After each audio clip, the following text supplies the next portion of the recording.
Tonight, I'm going to be talking about traveling for photography. Um, I've kind of lost track of time in terms of how long I've been a club member. Scott got me involved many years ago, and I really have enjoyed the club and I've learned a ton. Um, I first got into photography when I was a senior in high school. My parents bought me an Olympus OM1, learned how to develop film, work in the Lightroom, all those traditional kinds of things that those of us of a certain age learned how to do. And then as I moved through my adult life, the camera sat on a shelf. And it wasn't until my mom took my sister, brother-in-law, and I to Italy in 2004 that I got back into photography with a little um, Pentax Optio point and shoot. And that led to a lot of money being spent at Mike's camera over the years and brings us to today. So a few housekeeping items before we jump into this. Eric's graciously offered to monitor chat for me. Um, so feel free to type things into chat if you'd prefer to ask me directly. Go ahead and unmute and ask your question. If it's something that I am going to be addressing shortly, I'll ask if we can hold off till we get to that slide. Um, Otherwise, certainly we'll address that. So what we're going to talk about today, kind of from a housekeeping perspective, I'll share my opinions. And, they are my opinions and they're colored a little bit because I am a solo traveler. And so that kind of puts a different slant on things at times in terms of how I think about my own safety. And you'll kind of hear that throughout the presentation as a bit of a theme. Um, a lot of you probably either consciously or subconsciously think about a lot of things that we're going to discuss tonight, but we're going to put voice to it tonight. And feel free if you have some other ideas to chime in and share, because that's how we really build a good presentation for tonight. And as we go through this, I will be accessing a number of websites. And as I do so, don't panic. Don't feel like you need to copy everything down.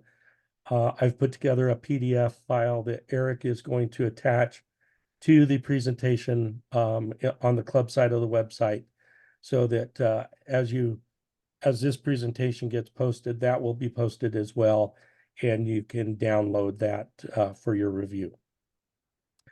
So with that, I will get started, and I will kind of make mention of this image right off the bat.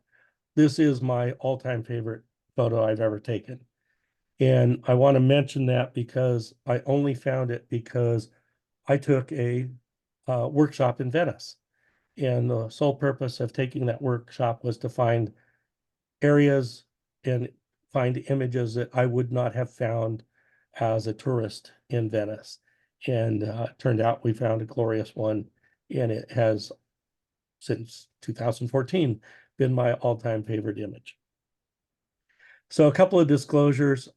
My photography travel experience is really exclusively within Europe in terms of outside of the United States, specifically within Belgium, the Netherlands, and Italy. I've traveled on organized non-photographic tours and on my own, and I've hired these day tours or hourly tours for local photo knowledge several times, and I've had really good luck with them, and would encourage you to look for these when you're out and about. I do it because I want to find unique images, and I figure you might as well tap into the local knowledge base of photographers in that area. Something I also have done is I've hired car services to take me out to areas that I want to photograph. And I've worked with hotels to make those arrangements, or I've made those arrangements directly with a car service. And I've had great luck doing that and finding places that I wouldn't have been able to get to on my own to photograph. Here in the US, I've taken a few photo workshops. Smoky Mountains this last fall, did one down in Bosque, and really have enjoyed those and have found those are great learning labs. And so really do enjoy that kind of activity. So as we all probably travel at some point for photography, whether it's car trips within the US or internationally, or just airline travel throughout the United States. We all know that adding photography to your travel plans makes you consider some different questions than you normally would when you decide to take a trip. Let's not kid ourselves. Traveling with a camera and photo gear is a commitment. And it's something that if you're not careful, can get out of hand very, very quickly. And you can end up taking a lot of extra gear and carry around a lot of extra weight. I really struggle with this one. And last fall, when I went to the Netherlands and Italy, I took a lot of extra stuff. When I got home and was unpacking, I put a box on the bed and I tossed everything I didn't use on into that box, and it was 25 pounds. So hopefully you can learn from some of my mistakes and find ways to pack lighter, which I am struggling to do constantly, but still find ways to get some great photos as you're out and about. So I'll take a quick breath there, see if there are any questions or comments in chat, Eric, that we need to address before I kind of take a deep dive into the presentation. You are head on out. No questions yet. Okay, let me do something I forgot to do. I'm probably about 5 minutes in, so I'll start my timer to help keep myself on time. So one of the key things that you need to do when you're thinking about traveling for photography is think about what will you be shooting. Also, you got to think about how are you going to have to shoot it. I think this is one that maybe we all don't think through quite enough. Think about what you're going to do with those photos that you've taken. And then there are obviously, excuse me, non-photographic issues that are going to influence your gear choices when you're traveling. And we'll do a deep dive into some of those topics. As you think through these questions and answer them for yourself, and I think they're going to change, those answers are going to change for each trip because each trip is a little bit different. Where you're going, what you're shooting, how you have to shoot it's going to change. But how you answer these questions leads you to the most important answer for that trip. What gear do I take? So let's dig into that what gear question, kind of one item at a time. The first one, or the first question being, what am I going to photograph? So the answer to this question is a whole lot easier now than it was 20 years ago when I went to Italy for the first time. We went on this trip. We got into Rome, dropped our luggage at the hotel, had a quick lunch, and then we were very close to the Tiber River. So we walked down to the Tiber River before we had to meet back at the hotel for the initial tour meeting.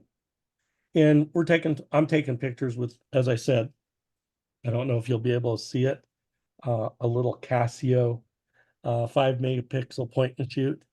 And this is one of the images I captured. And I really didn't know what I'd taken a picture of. So when we got done with the tour meeting, I went up to the tour guide and showed him the image on the back of the camera and kind of sheepishly said, what did I take a picture of? Well, duh, it's St. Mark's Square. Or I'm not, sorry, not St. Mark's Square. It's St. Peter's Basilica. Um, and so, it's like, well, I wish I had tools available to us today back then that I could have done a lot of research so that I would have known more what kind of images I could have shot, because obviously St. Peter's Basilica is a very important basilica in Italy and Rome.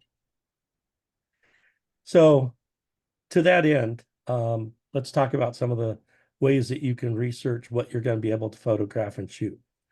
Then, like now, you can talk to your friends who travel. My circle of friends who travel is much, much bigger now than it was then. It's you guys.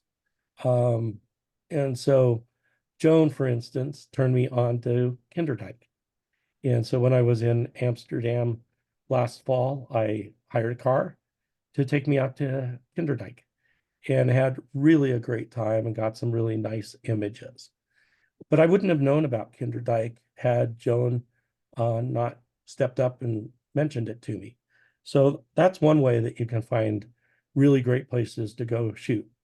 Talk to the club members, talk to your friends who are photographers who travel, and find out where you can go shoot.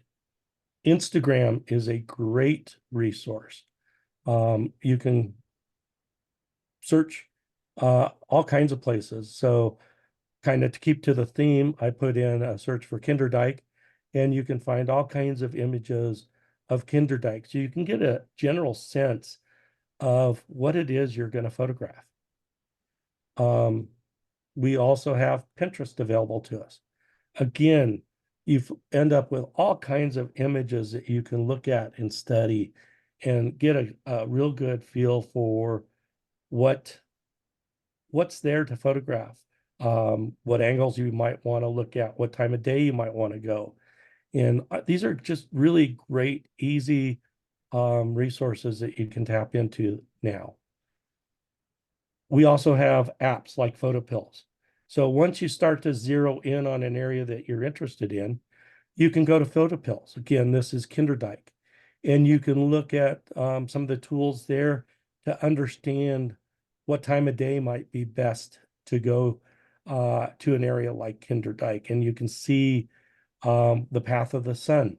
And so you've got a lot of tools available today that in 2004 I didn't have. And so it makes for really a nice way to do some trip planning and understand what you might be able to shoot. As we mentioned, our April program is going to be Eric talking about more of a down and dirty of where to shoot while traveling using tools like Google Earth and Gaia GPS. And what he's going to do is really help us find out where to go and to know what to look for when we're out traveling. He's going to help us find unique sight lines in the places we're traveling to. So, like this really cool sight line in Venice that I found, you can get some pictures that maybe most photographers don't notice, don't know to look for, and don't find. I'm all about when I'm traveling, especially now when I go back to places that I love, trying to find unique images and not just take the snapshot that every photographer takes. So again, Eric, I'll take a quick breather and see if there are any questions or comments. We have one question. What do you mean PhotoPills is achieved? Archived. Archived. Okay. So years ago, I did a presentation on apps. And PhotoPills was one of those that I did a presentation on. And then I did a real deep dive into the PhotoPills app as a presentation. We did it, we weren't calling them mini sessions at the time, but essentially it was a mini session. And so though that is archived deep in the registry of our past programs. And And if Eric, I'll if put a it's link not, on this one so you can reference back to it. okay, thank you. And then the other question, Rena wants to know where you're going next. Oh, okay. I leave on April 10th. I'm heading back to Amsterdam for a few nights, and then I'm going to go to Lissa so I can go photograph Keukenhof Gardens again, which is where the tulips are. And then I'm going to do a Rick Steves tour of Sicily, followed by a Rick Steves tour of South Italy, and then a little bit of time on my own before coming back home. So Eric's going to cover for me in April and May because I won't be here. So I've mentioned this a couple of times, but I would really encourage you as you are traveling, Google the area that you're traveling to and look for photo specific workshops. Um, the first one that I mentioned, it was called Secret Venice. Sadly, they're no longer around, but that was the group that helped me find that opening image and my favorite image of all time. But this last time when I was there in September, I found Aperture Tours, and I connected with them. They have workshops or hourly or multi-hour tours throughout Europe. And so I took one in Venice and I did another one in Amsterdam. And so part of the reason I do this, I mentioned already, is I like to find places that I don't know about. I wouldn't find easily or maybe not at all because I don't live there. I want to tap into that local knowledge. But I also do it again because I am a solo traveler. I do it for safety. So if I may want to go out and shoot at night, um, I may not be comfortable out there at night because you get focused on taking the shot and you're completely oblivious as to what's going on behind you. And so I like to do these kind of activities so that I have a bit of a safety net and somebody else with me to quite literally watch my back. Um, when I went to do the Smoky Mountain tour, I was really lucky. It was at a time, turned out to be a one-off where Patrick Murphy Racy was involved in a workshop. And he's somebody I follow on Instagram. He's a Sony artisan, so I follow him. And he was with a guy that did a workshop in the Smokies. As I said, it turned out to be a one-off. They don't do it anymore.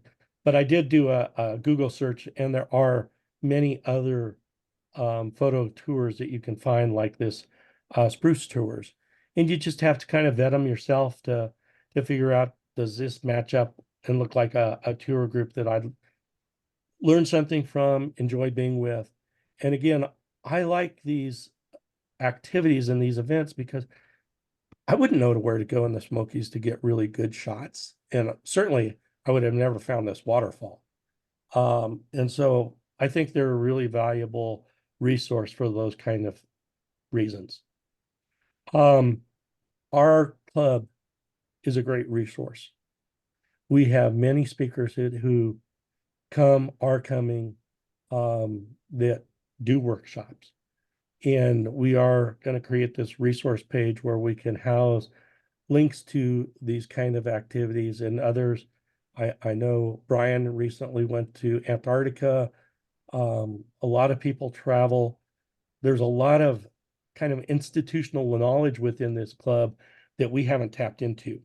And so this resource page is going to be a great way for us to house this kind of information for club members to access and then do some trip planning around.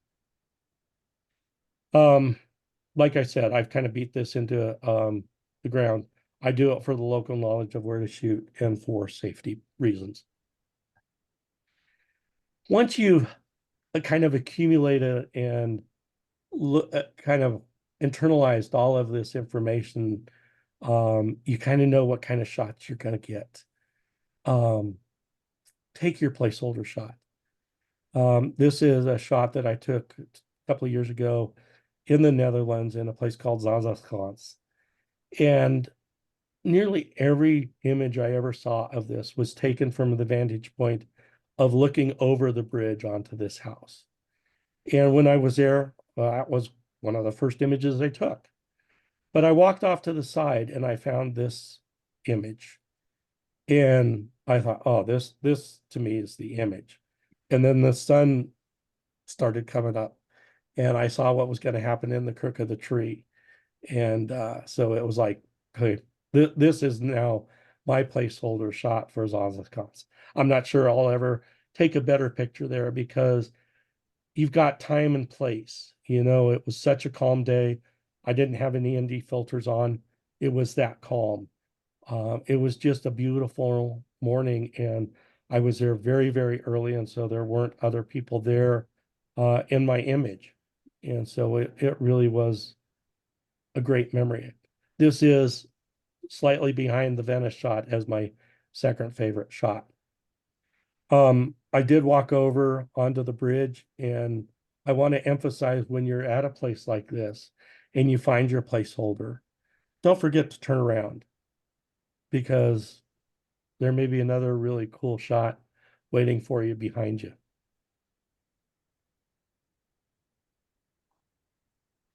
I think it's really important to, if you're going to be in an area for a few days and you have the luxury of putting your camera down and just going out and enjoying your location, do so. If you find someplace interesting, I happened to cross this area in Venice, take a picture of it with your cell phone because you can always then look at the GPS data, figure out where you were within Venice, but also look at the metadata from your cell phone and figure out, how you took that shot. And you can take your good camera back to take maybe even a better shot of it.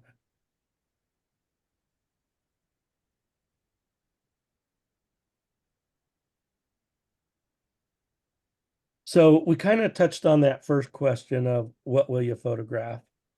The next question I think you really need to think through is how do I need to shoot my subject? If you're going to be photographing something that's fast moving, let's say you're going to Africa, you're going to do a safari, you may be encountering wild cats that move quickly. You're going to want to take a camera that has a focusing system that can keep up with that. You're probably going to want to make sure you take the appropriate lens to capture that image as well. So if you're going to be shooting fast moving images, you're probably not going to want to rely on your cell phone or a compact camera. A bridge camera may work, but more than likely you're going to want to take your good DSLR or mirrorless camera with the appropriate focal length lens to capture what it is that you're going to be shooting. You've got to think about your proximity to your subject. If you're not going to be able to get close and you're going to have to use a long telephoto lens, you're going to have to take one. You may not be able to get close because it's physically not possible to get close to your subject. The plane in the last image is a great example. These elk are another example. These elk are also a great example of it's physically not safe to get close enough without a telephoto lens. And again, knowing that this is what you're going to photograph, and I knew this was on the shot list for the Smoky Mountains, it dictates the fact that I took a 70-200 with me with a, I don't remember if it was the 1.4 or the 2X teleconverter, but I took a teleconverter because I knew I would need that extra reach, and I didn't want to take more equipment than the 70-200. So again, you may get away with a compact camera, probably doubtfully. Bridge camera may work, but certainly this may drive you to, I've got to take my DSLR or mirrorless with the appropriate lens because I'm not going to be able to get close to my subject. If you want to take long exposure, you got to take a camera that's going to be able to accept an ND filter. You probably also going to want to take a tripod and a cable release. Some compact cameras may allow you to do this. Bridge camera certainly would. Obviously, mirrorless or a DSLR would as well. If you're in an area where there's going to be wet weather, you got to think that one through as well. Certainly, a cell phone is a simple solution to that kind of situation, and I've done this in the past. But if you're going to be in an area that is really wet, you may want to buy a waterproof camera. This is one I recently picked up at Mike's Camera because the last time I was on my trip in September, my camera sat in the hotel in the bag for 5 or 6 of the days I was in Amsterdam because it rained all the time. And so I decided, it's worth having a small, compact, waterproof camera. If you're on a more important trip that you really gotta use your good camera, then you're gonna need to invest in the rain gear for the camera. Think Tank's a great resource for these. They've got a couple of different models at a couple of different levels. This is one of the higher end ones where you actually have sleeves where you can put your hands through. So your camera is going to stay very dry if you have a product like this. If you're traveling over open water, you may want to invest in a dry bag. Cheryl Opperman's website has some great resources on it in terms of trip planning. She has packing lists, and one of the resources she points out are these dry bags from Fish Pond, USA. And so if you're going to be over wet water, maybe in a Zodiac going from a ship to dry land in Antarctica, you may want to have a dry bag so that if water gets into that Zodiac, your gear's not ruined. If you're going to be shooting anything underwater, a waterproof camera like the one I showed you from Mike's camera may work up to, a certain depth. Beyond that, you may have to invest in a waterproof housing. If you're going to get into video, the simplest solution is your cell phone. This is one that I relied on. And what I'm finding for myself, and this is just Gary, I'm not steady enough. I'm not getting great video out of it because I'm not steady enough. So for this coming trip, I've invested in this little DJI Pocket Osmo. It is a mini gimbal. It has stabilization. And so I've gone out and I practiced with it and I get some really good footage from this. And so I'm excited about being able to try this on this upcoming trip because I do want to dabble in video, but I don't want to take an awful lot of extra gear. This thing's only about 5 inches tall by about 2 inches wide. It's really tiny. Third choice, obviously, is using your camera in a video mode. For me, I'd have to use a video head because I'm just not steady enough to handhold something like this. But that comes with having tried it. I've tried to do it, and I just know that I'm not steady enough on my own to do it. So before we jump into the next session, in terms of what do you plan to do with your photos, I'll take a quick breather and check in again with Eric on questions. You're good. No questions. Gary, I used a Pocket Osmo in Cuba, and I really liked it. I'm going to use it a lot. I photographed a lot of bands and singers and dancing and just walking down the streets with it, and got some great video, which is posted on Vimeo. Great, Mike. If you don't mind, why don't you put that where that's posted in chat if somebody wants to look at it. This Pocket Osmo 3 is new this year. DJI just came out with it, and I think each successive iteration of these devices, they really do a great job of improving stabilization and those kind of things. I had a Pocket Osmo 2 and went to the 3 because the screen is bigger.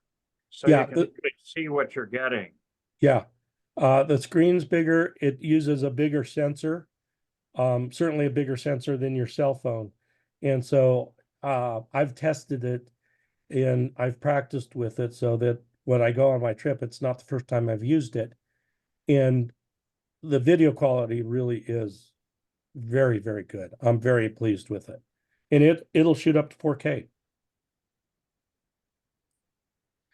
So another question? Yeah, Barb is asking what a bridge camera is. Great.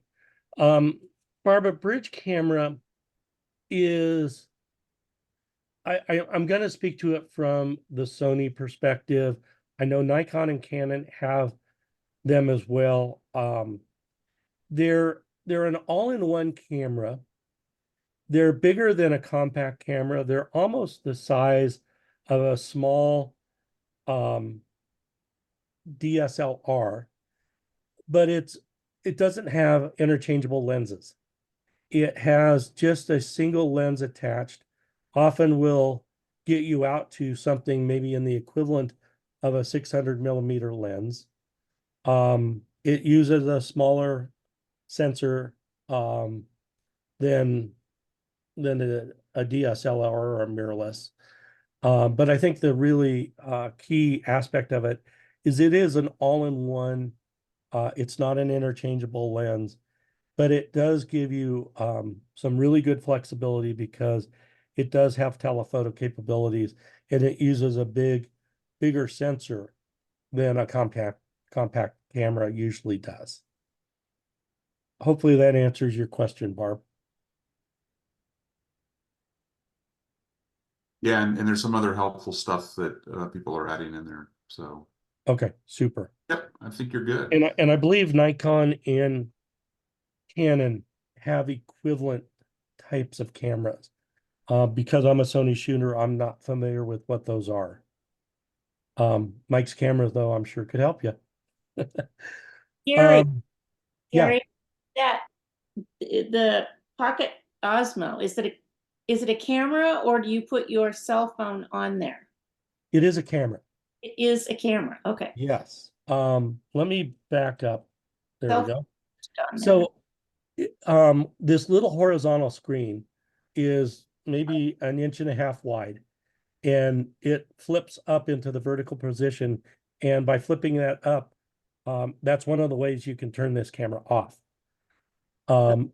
You can shoot with it in a portrait orientation, but for me, for what I would be doing with this camera, I would be shooting in the landscape orientation, the 16:9 orientation, because I would want to share the images either on computer or on my TV.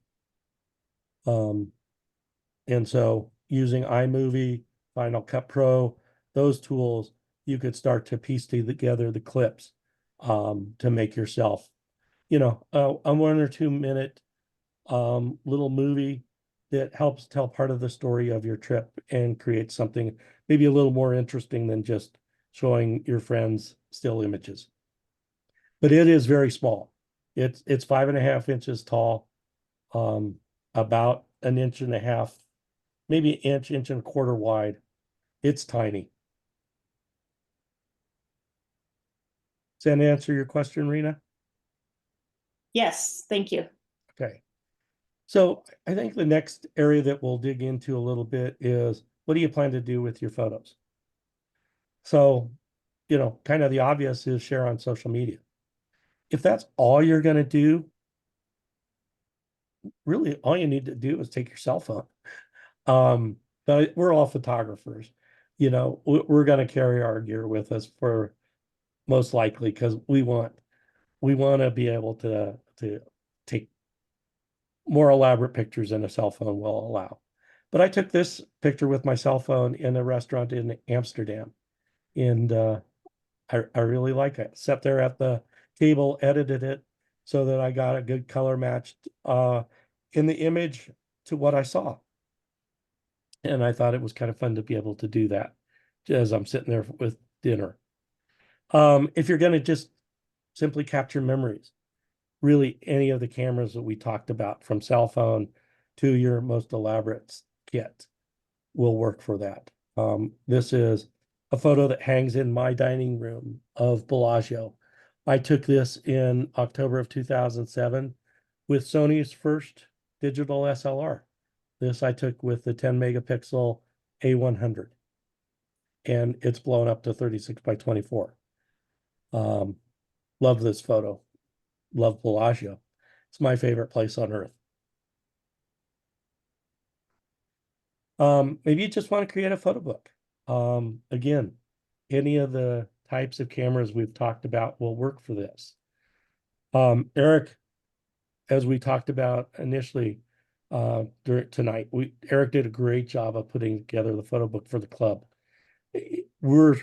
I'm twisting his arm to try to ask him to do a presentation, do a mini session on how he put that together. And so I have a ton of photos. I'm really remiss in this that I haven't done much with. And I think a photo book in what Eric has shown us can be done very, very simply and very inexpensively. Kind of reinvigorates me to want to spend time to take my images and create several different photo books so that I and family members and others can enjoy them. Maybe you want to create a calendar. Again, really any of these cameras will work to do that. I created this and I haven't done another one since, and it's only because I don't take the time, and I really should. But I had a ball doing this, and I gave it away as Christmas presents. At the time I was working, and I was on a team that we were really a bunch of very close people, and I gave all of them on the team this, and they all loved it. It was really rewarding and gave me a great sense of pride to be able to share my images this way. Displaying your images as art. This is really what drives me when I travel. I want to have my art in my house. And many of you in the club have been to my house, and you know that's exactly what I do. I've got my images all over my house, and I've blown a lot of them up. The image with the sunburst that I took in Zanziskans is 6 foot by 3 foot in my stairwell. And this is what turns me on in terms of why do I lug all this gear around? It's to do this. Certainly you could get away with using a cell phone, but this is kind of where the use of a cell phone and use of better equipment kind of diverges. I talked to the folks at Mike's who help people develop their images, and talked to the people on the camera wall about this as well. And they said, even with the very best of cameras that are currently available, the best you can hope for is a 12 by 18 print. And I want bigger prints than that, and you may as well. And so you're going to have to take a better camera and really, well, I say you could get away with a compact and certainly a bridge. If you really want to do something nice with these images, you're probably going to want to take your DSLR mirrorless camera and a variety of lenses so that you can capture the scene appropriately. This one I took last fall. A lot of club members have seen this one before because I shared it when I got back. But I just love these kinds of scenes in Venice.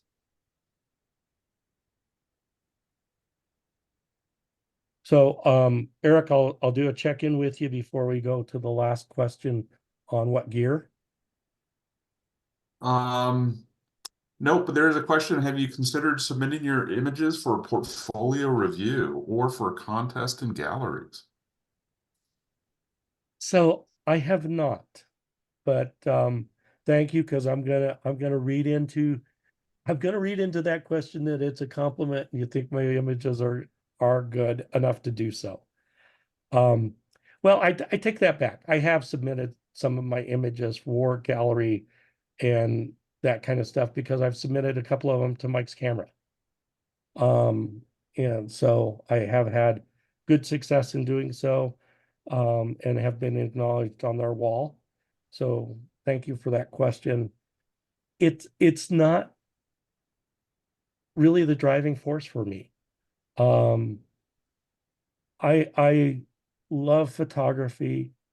I love trying to take good images and interesting images. I do like to share them, but the real driver for me is I like to do it for myself. I like to see what I can create. I like to share them with friends and family. But that's not the driving force for me. And I have several friends that tell me I ought to try to sell my images. And I'll be real honest. As I've gotten into being retired and gotten away from the workforce for several years, the further away I get from work, the less I want to start working. And trying to figure out how to sell my images sounds an awful lot like work to me. So that's just me. So let's talk about the last question, which is, what are some of those non-photographic issues that may influence your photography decisions when traveling? I think the first and foremost when you're traveling by plane are the airline restrictions. If you're traveling by car, you can take the kitchen sink and really not worry about it. But if you're traveling by plane, you have to think about your kit and matching up size and weight to what the airline allows. This is something I don't worry about, but for a lot of you, you've got to balance your passion for photography with maybe a non-photographer traveling companion. And I got to tell you about this image. This gull was on the Rialto Bridge and was just walking up and down the Rialto Bridge with such attitude. I had to take a picture of him. I love the attitude of this photo. So when you're trying to figure out how to balance your love for photography with traveling with a non-photographer, maybe one of the ways that you do this is to have an agreed upon plan before you travel. Perhaps they like to sleep in, or you want to be the one up first so you can get out and shoot while they're getting ready. But I'd kind of like to open it up to those of you who travel in this way for some other ideas, because as I've told you, I travel by myself, and that gives me an awful lot of flexibility, and I don't have to worry about this issue. So comments from others in terms of how you handle this? No, I think like the going early, to get the sunset, or I mean the sunrise pictures, why the other person is sleeping in is a good suggestion. It doesn't, I know my wife sometimes gets taken aback because I want to spend all of my day photographing and she doesn't. So we have to balance that. So I like the first suggestion is maybe we should agree before we leave what's reasonable, It's probably a good suggestion. Thanks, Chuck. Yeah, and we've also had times where my wife's doing something and I'll go off on a photography tour. So we kind of do our own things that way and come back. Okay, good. Any other suggestions? I like when you said you do the local tours. I like to do that when husband and I are traveling, because if you can't take a $6,000 photography trip with a non-photographer. And so traveling and taking those half a day, or get up at 5 a.m. and come back before they're even up, but or late in the day, works really well. Plus, a lot of times at the national parks, they sponsor those people and they're not expensive. And so for $100, you can go out with a ranger or whatever and photograph without going on a photo trip. Great idea. And Gary, I think you can kind of expand some of the trips a little bit for the non-photographer. We're going to do one of the Aperture photo tours in Venice. And, Debbie's going to enjoy just being out in the city at night, which we might not have done on our own. Yep. I was just going to add that in, Jeff. Thank you. Because a lot of times they will allow a non-photographer to go with you. And let's face it, they're taking you to interesting, beautiful places. And the non-photographer may enjoy seeing those places as much as you enjoy shooting them.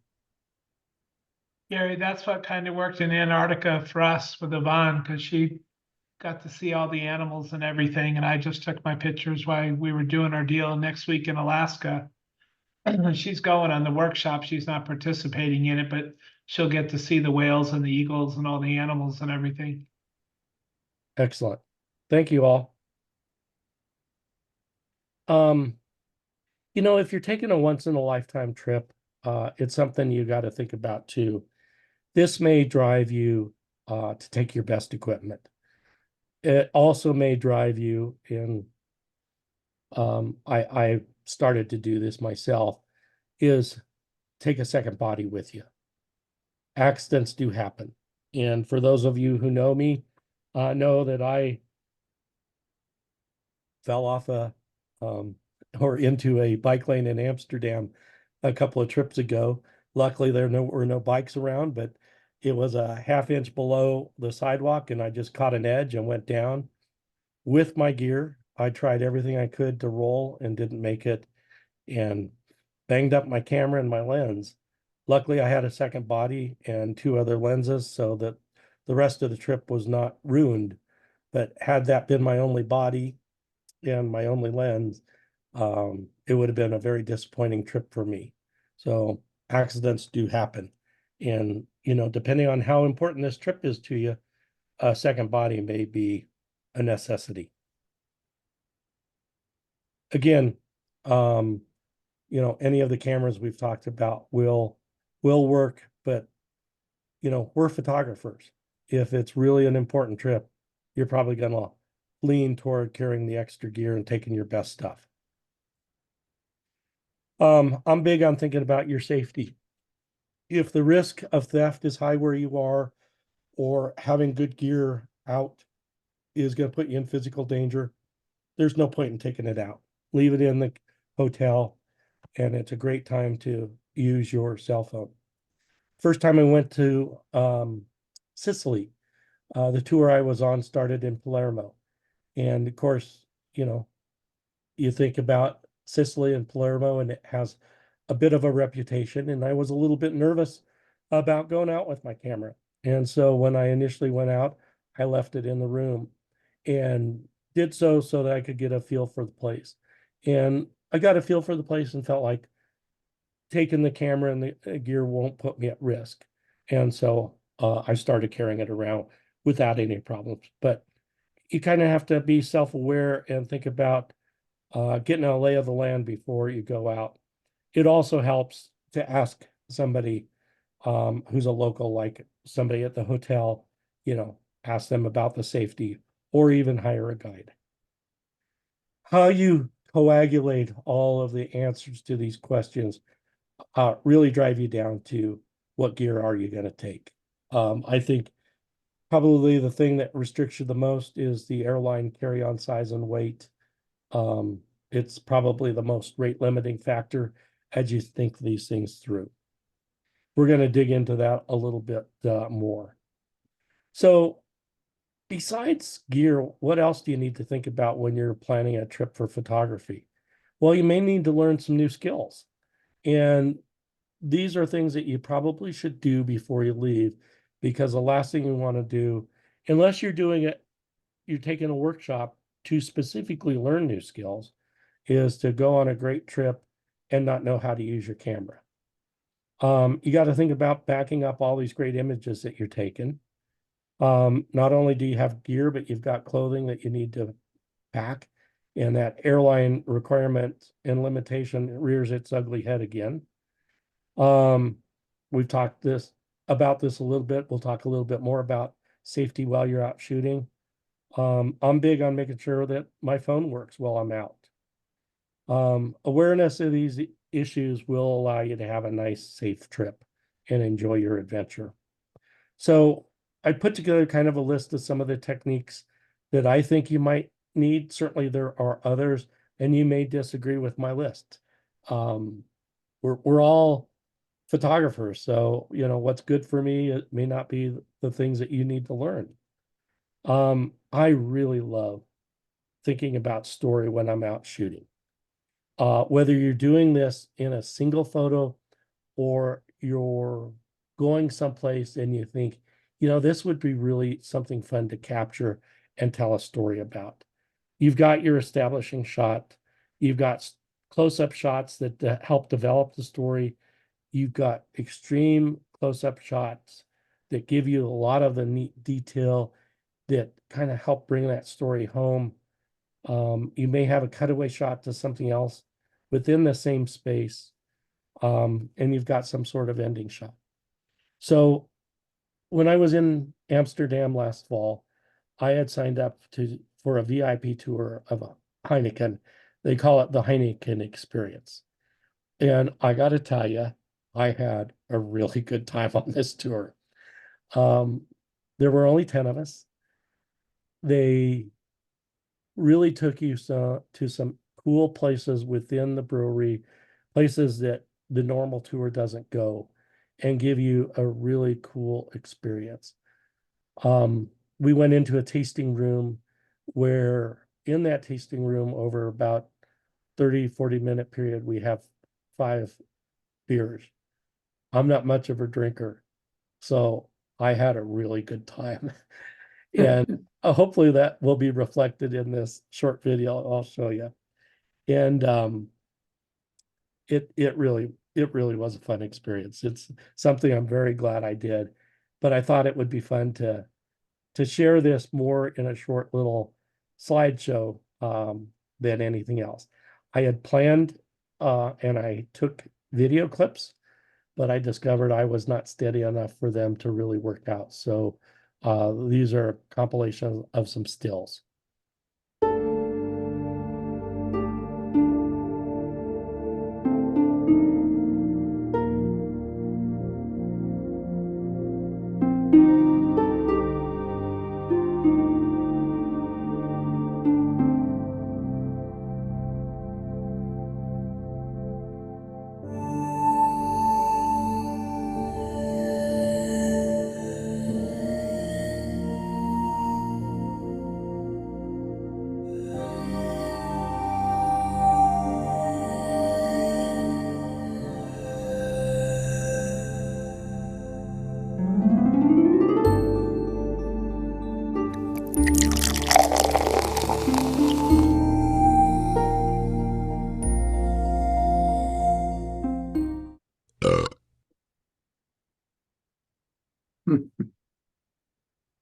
So as you could tell, I had fun there.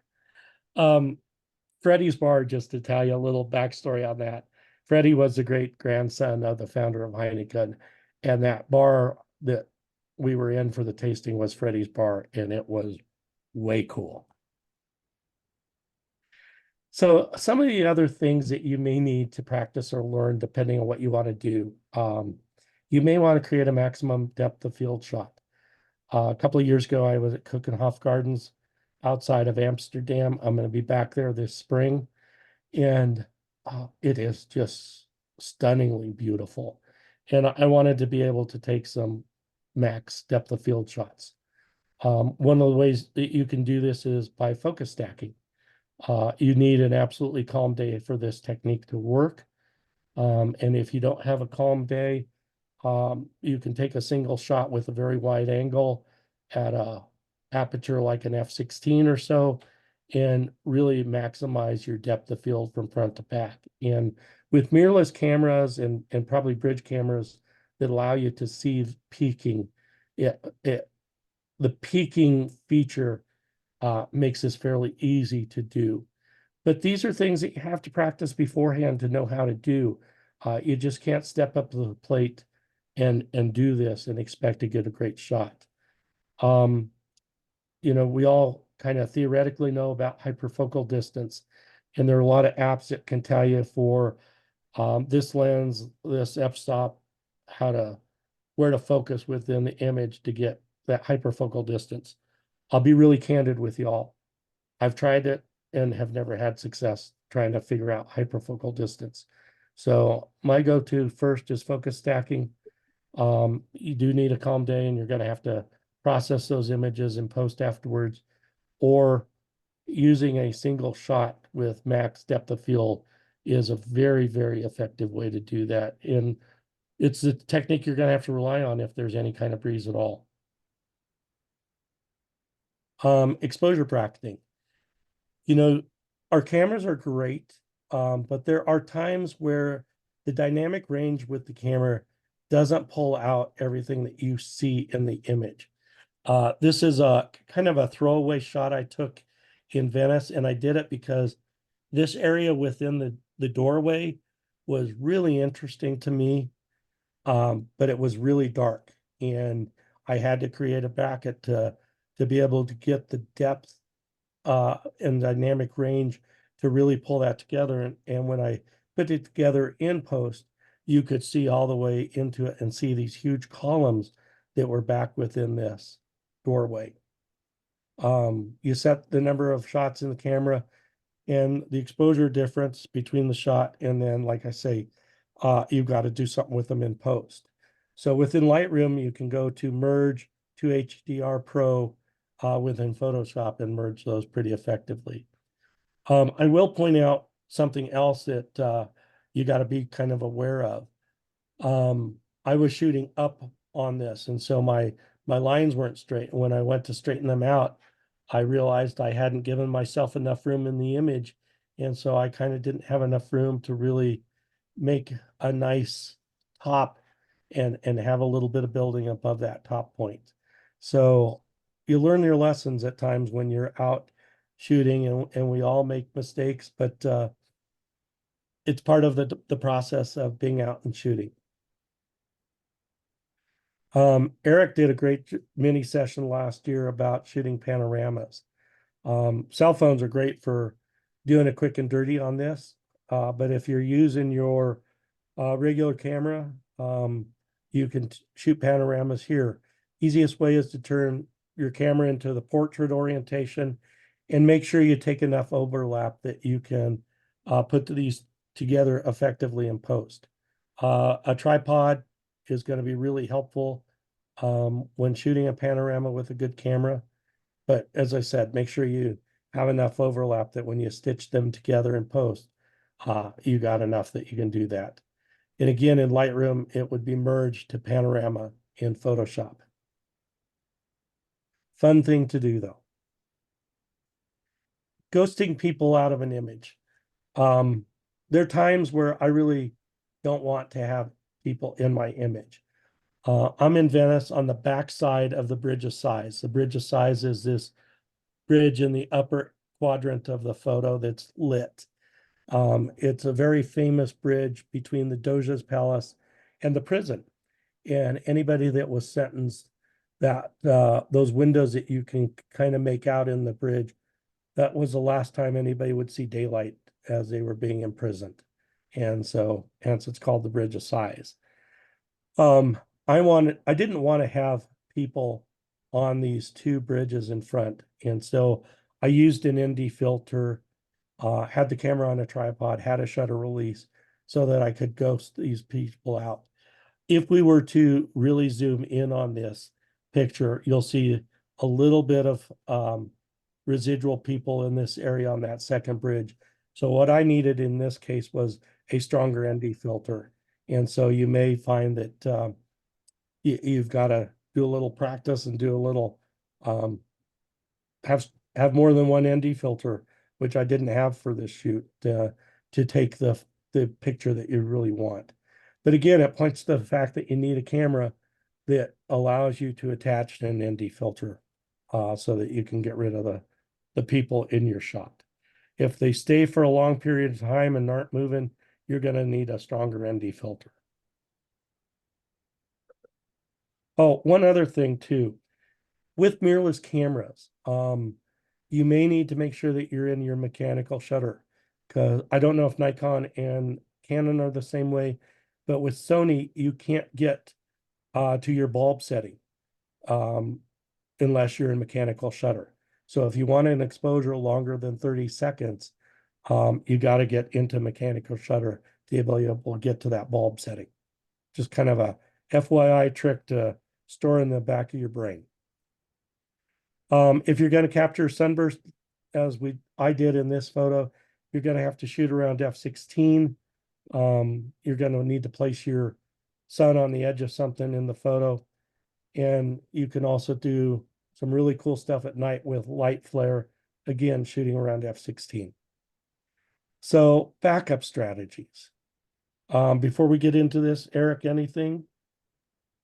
No, there's a couple things about power converters and also a question about whether you travel with a tripod, but I think some of those have been answered, and you can share your experience of traveling with a tripod, of course. Yeah, I do travel with the tripod.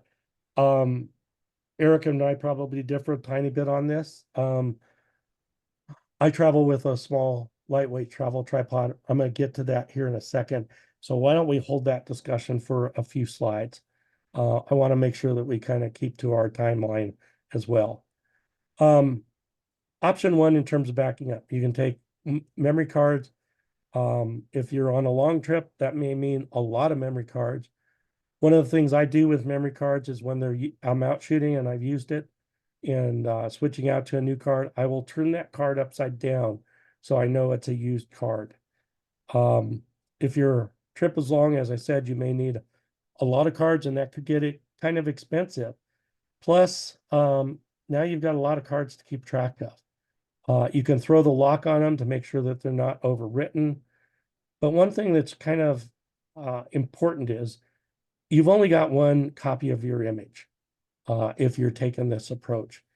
And as I discovered watching my cousin on the Bosque trip, he didn't bring a computer, so he was relying on multiple memory cards. And we were trying some different techniques. So he could only view his images on the back of the camera. And I tried some techniques that the workshop leader was suggesting. I had the advantages of putting them onto the computer and looking at them at night and realizing what he was telling me to do wasn't working. My cousin didn't have that advantage, and so came away kind of a little bit disappointed because a lot of the images he shot didn't come out because the technique wasn't working. And you won't know that if you're traveling only with your camera. So I like to take a computer. Downside, obviously, is added weight and added inconvenience of something else large to haul around. But I think the upside has advantages that I prefer.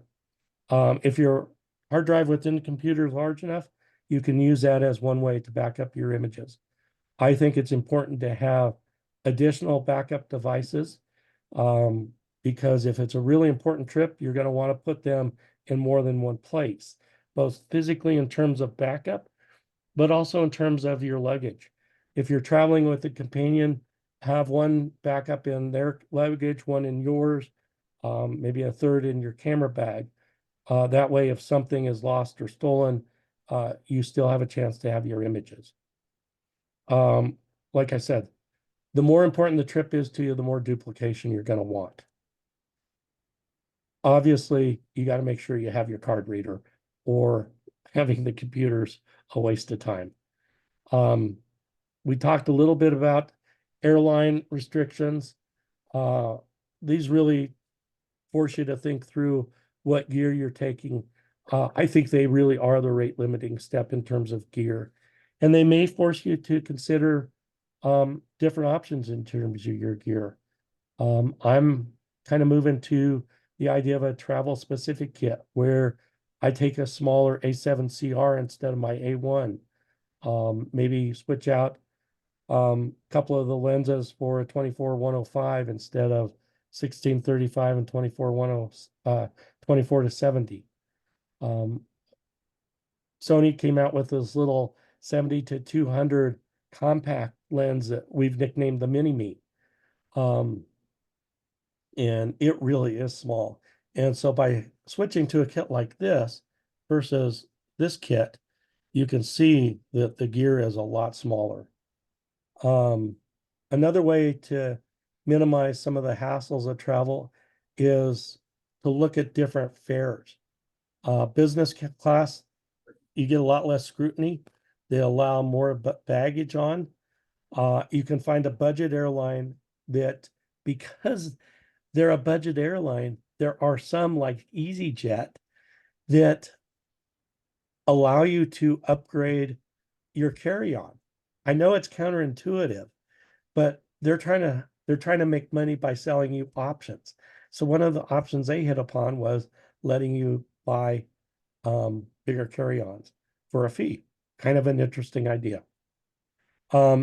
Lithium batteries have to be in your carry-on. They cannot be in checked luggage. So that's an argument you can always make in terms of your luggage as well. You got to look at the different airlines because they all have different policies, and you got to know what your options are as you're booking your trip. And then once you've booked your trip, you got to look at what's going on in terms of the airlines that you're using. Here's that EasyJet, and you can see their flexi fare allows you to buy up to a much heavier and larger bag. On this trip, I'm going to be taking ITA is one of the airlines that I will be on. It is the most restrictive of the airlines I'm going to be on, and that is the one that's going to be the determination of what I do with my carry-on. When you're packing, you may want to consider air tags and everything. I know I started doing this in the trip last September. So now I have air tags that I put in everything. JJC just announced this quick release. It's an Arca Swiss plate that allows you to embed an air tag into. Pretty slick. Polar Pro, they have these Defender body caps as well as lens hoods. And one of the options that you can purchase with these body caps, and they sell them for all the different cameras, is one that includes putting an air tag in it. Unfortunately, these aren't going to be available until mid-April, so I can't buy them for this trip, but you know I'm going to buy some of these for my cameras because I think it's a great idea. Jeff turned me on to a video that I watched recently from Manny Ortiz, another Sony artisan. He had his camera gear stolen off of a train while in Italy. I got to say part of it was his fault because he really wasn't paying attention. But it speaks to the fact that you need to protect yourself and be vigilant. Make a packing list. This helps you kind of sort through what you're taking, have a listing if things go missing. Make sure as you're repacking, you're capturing everything, and practice packing. We talked about this just a second ago. Lithium batteries have to be on your carry-on. They cannot be on checked luggage. You got to make sure you've got your memory card reader and battery chargers. If you're going internationally, make sure you have your country-specific power adapters, and possibly a mini power strip. These can really make sure that you have an enjoyable trip and keep everything charged. Really important that you check with individual airlines in terms of tripod and carry-on, especially if you're thinking about taking it in your carry-on. Something that I've done for years is I have this little Eagle Creek bag. And so before I get to security, I take everything out of my pocket and I put it into these pouches. And so when I go through security, these are locked away in my carry-on and I don't have to worry about things being exposed to wandering hands as I'm going through security. Some airports require you to take your phone, your tablets, your computers out of your bag. So pack these in your carry-on in a way and in a position that they're easily gotten to in case you need to remove them. I put stickers on the bottom of all of these kind of items so that if they end up in a bin, and you're not always going to be neck and neck with them as they go through security screening. When you get to the other side, you can easily identify your items.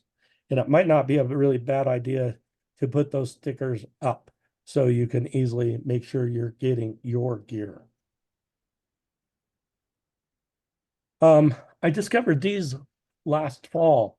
Some companies are coming out with these luggage tags that you can have embroidered. I don't want to put my full name on them, but it's kind of nice to have something that is really easy to spot. They do bag tags as well, and I've included information on these companies in that PDF. And so I bought a couple of bag straps that I can wrap them out around my luggage with just my initials. And I got to tell you, it makes it really easy to spot these things as they come down the luggage chute. Don't overpack. My nemesis, don't overpack. You got to pack for the climate. Love taking photo gloves and earmuffs. They're small, they're easy, and boy, they can be a godsend if you're going someplace cold. Something else we'll talk a little bit more about in a second. I take a bike lock. I find that to be really useful. I take a dirty clothes duffel. If you're on an extended trip, you're going to have to do laundry at some point. Having a dirty clothes duffel makes that really handy when you're going to do laundry. Extra locks, in case some of your locks go missing, you've got some extra locks. So I'm kind of running short on time, so I'm going to go through these fairly quickly. There are a lot of government travel programs that you need to be aware of. You may need a visa to go to travel to certain countries. Europe will be instituting a visa program in mid-2025. It currently is not in play, but it's going to be soon. They claim it will only take a few days or a few hours to get approved, but we'll see. Got to get your passport, obviously. There's international sites or places on this website, and I'm going to jump ahead just for the sake of time. There's a program called STEP. You may and may not want to enroll in it. I have in the past. Honestly, I forgot to in September. I will for this upcoming trip. It's a program where you can register where you're going to be. And well, you might say, well, I don't want the government knowing where I am. They probably know anyway. But if there is some sort of natural disaster where you are, or something happens and you need to be evacuated, if you've enrolled in this STEP program, which stands for Smart Traveler Enrollment Program, they're going to know that they need to come find you and help you. And for that reason alone, I think for me, it's something that I will continue to participate in. U.S. Customs and Border Patrol has global entry as well as the Trusted Travelers Program. Global entry is kind of like TSA pre-check on steroids. And if you go internationally a lot, for just a few dollars more, you can get global entry, and it allows you to shortcut that line coming back into the United States. A non-government program that I like is called CLEAR. It is available in a lot of U.S. airports, and it allows you to bypass even the TSA pre-check line in terms of the line, and allows you to go right to the front of the line in terms of going through the security screening. There are a lot of health websites that you can go to. I'm not going to flip to these, but they will help you in terms of understanding what immunizations you need to get before you travel. A lot of advice for travelers in terms of your health while traveling, and some good tips. Again, these are all in the PDF that I am sharing with you. Health insurance. For those of us who are over 65, your Medicare plan may not cover you while you're away. And so you need to check on how am I going to be covered while out internationally. You may want to check on travel insurance. There are a lot of different options with travel insurance. Some will cover trip cancellation, interruption, misconnection, and even delay. Some will cover lost luggage. You can buy up in terms of emergency medical, dental, emergency evacuation and reparation, and some have accidental death and dismemberment policies embedded in them. There are medical upgrades as well, and cancel for any reason. So you have to kind of do your homework with these travel insurance companies and plans to see what meets your need and also your risk tolerance. I'm fairly risk adverse, and so I buy them. I also have a personal articles policy that insures my gear in case it's lost or stolen while I'm traveling. And that's on top of any damage protection policies that I may have that came into play when I fell in Amsterdam for the gear that I'd purchased. I was really glad I had that policy. I always use a money belt. And when I am not in a position where I'm checking into a hotel, my passport, my extra credit card, my extra money always are on my money belt. And the money belt's always on me. I only keep a small amount of cash in a pocket, and I kind of base that based on how much am I willing to lose to a pickpocket. I do use these RFID sleeves on my credit cards. Again, I'm risk adverse, so I'm doing everything I can to avoid identity theft. I've gone to keeping my itineraries electronically as a way to reduce the amount of weight that I'm traveling with, but I do keep at least one hard copy of everything so that, you know, if batteries go dead or you don't have your stuff with you electronically, you do have a paper copy.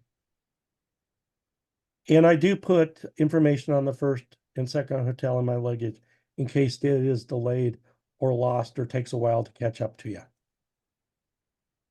Hotel safety, you know, at least in Europe, you've got to have your passport to check in. I assume that that's probably fairly standard, but it definitely is in Europe, which is where I have experience. Most hotels will have an in-room safe. Test it before you use it and make sure it's bolted to something in the room. So first Rick Steves tour I took, and the last hotel was in Rome. Got to the hotel, here's the in-room safe, go to use it. It's not even bolted to anything. So all that does is make it a really nice, convenient carrying case for somebody that wants to steal the stuff you put into it. I told the people at the hotel, hey, your safe's not connected or bolted to anything, and they didn't see a problem with it. Italy. So I've started taking a bike lock with me. I take a 6-foot coiled lock, and I found this to be really helpful. I will lock all my gear together in the hotel room, and ideally, if I can, I'll lock it to a piece of furniture. I want to make my stuff the stuff that is harder for them to take. Personal hygiene. This is really cool. I found this app just recently. A lot of toilets in Europe are pay toilets, but I found this app that allows you to find where the public restrooms are. I thought this was pretty cool. You may have to do laundry. This is a picture of the laundromat in Bellagio. I like to try to have hotels do my laundry. I don't want to take my travel time to do laundry. I really don't. Hotels may do it for you. Obviously they're going to charge you, but it's price of admission as far as I'm concerned. They may have contacts with outside services that do the laundry and then bring the laundry back to the hotel. I've encountered that in several hotels, and it's worked out great. Worst case scenario, you could do it in your shower. And I've done this. And one of the tricks that I've done to make this a reasonable option is I use ex officio clothing. It's very, very quick drying. They sell shirts as well as underwear. And so it's a great way if you're in a pinch to keep your clothes clean. And I take plenty of wet wipes. From a transportation perspective, trains, I buy tickets online because you got to validate them. and it's easier to do if you've done so online. Many train companies will provide an app, and that's a great way to validate tickets as well. I try to avoid second class and coach if I can, because there's a lot of transient activity in those cars. And that's where I suspect Manny Ortiz was when he lost his camera bag. Easy to get distracted and have stuff walk away.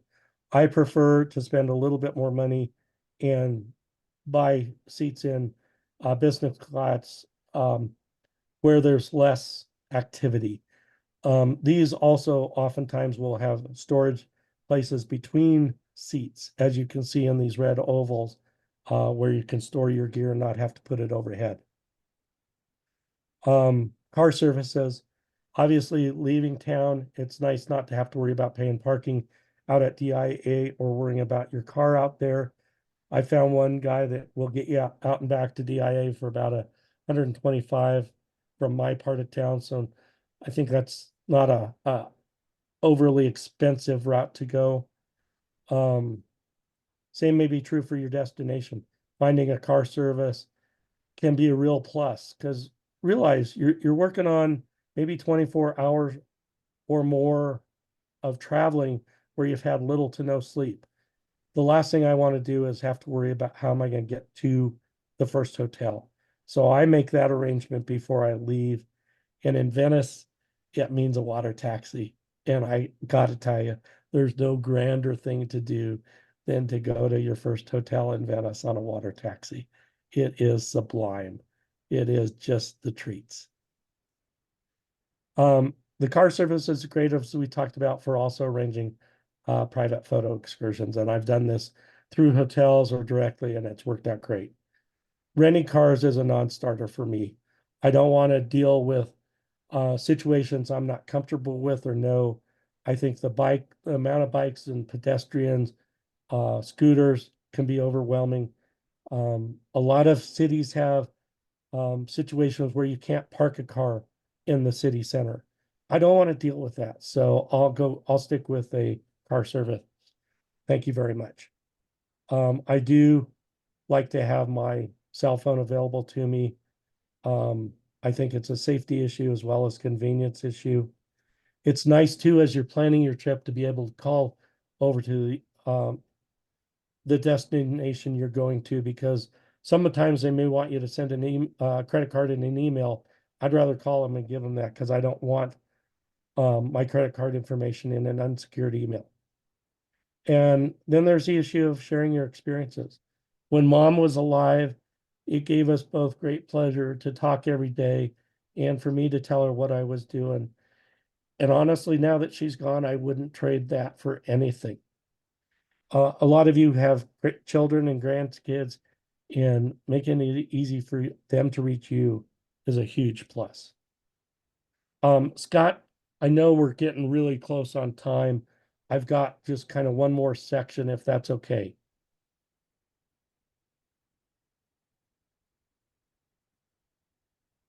You may be muted, Scott, so I'm gonna just plow ahead real quickly. Yeah, go ahead, Gary. Situational awareness. I think this is kind of a big deal. This is a throwaway photo I took several years ago. I'm on the Rialto Bridge in Venice. I don't know what this couple's thinking. You'll see in a second, her being out there didn't add anything to this image. But what I wanted to call your attention to is he's out in kind of a secluded area. His back's to potential danger. Somebody could come around that corner and he would have no clue they were coming around the corner. And then add to this, if this were at night, you've put yourself in a pretty vulnerable position. And so these are the things that I think of in terms of situational awareness. This is the photo that you can take from there at night. But I was on a aperture tour, and so I had somebody with me that was quite literally watching my back, and I got a really nice image out of it. So I'm all for considering photo tours, making sure that you know from your hotel the risk in the area, thinking about a group tour. I just don't want to be out there alone and vulnerable. I also have a rule of thumb. I never, ever change lenses, handle lens caps, lens hoods, etc. over or near water. That image that I showed you when I turned around when I was in Zazaskant, and you had that pretty image that was kind of blue in coloring. There were 3 of us on that bridge when I took that photo. The guy that was in the middle was fiddling around with his lens hood and dropped it into the canal. So I had to spend the money on a new lens hood. Consider just taking your camera, camera and one lens.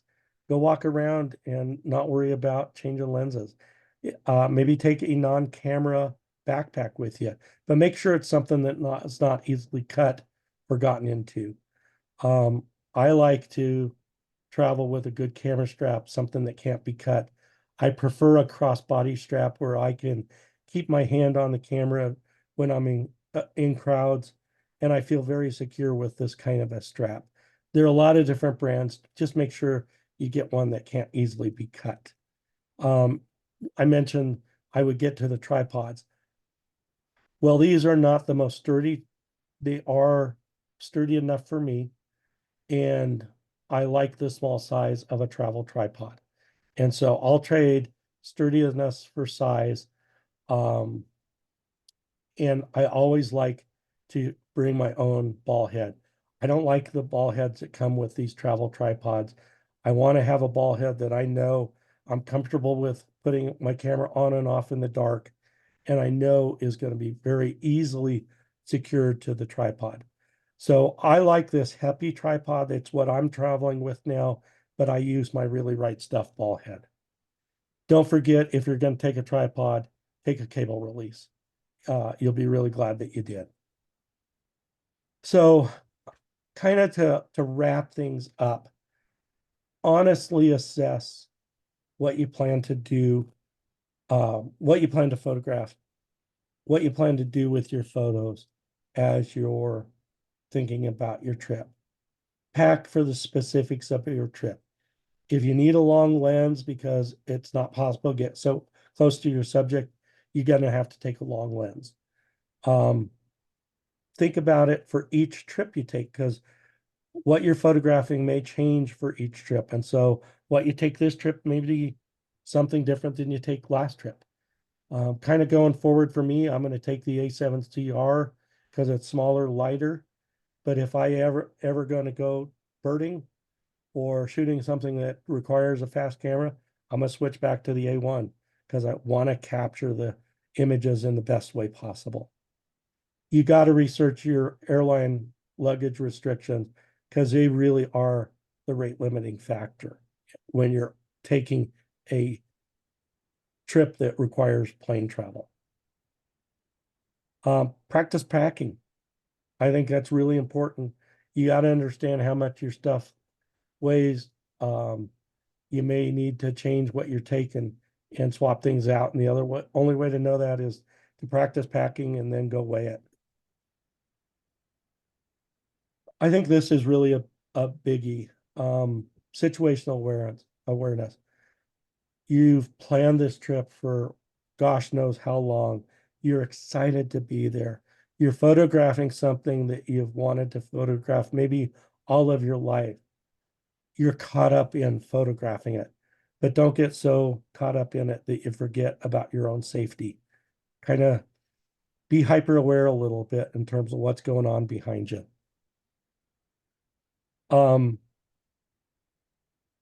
Photo trips and photo tours, I think, are really great ways to help you find unique images that you may not have photographed if you do it on your own.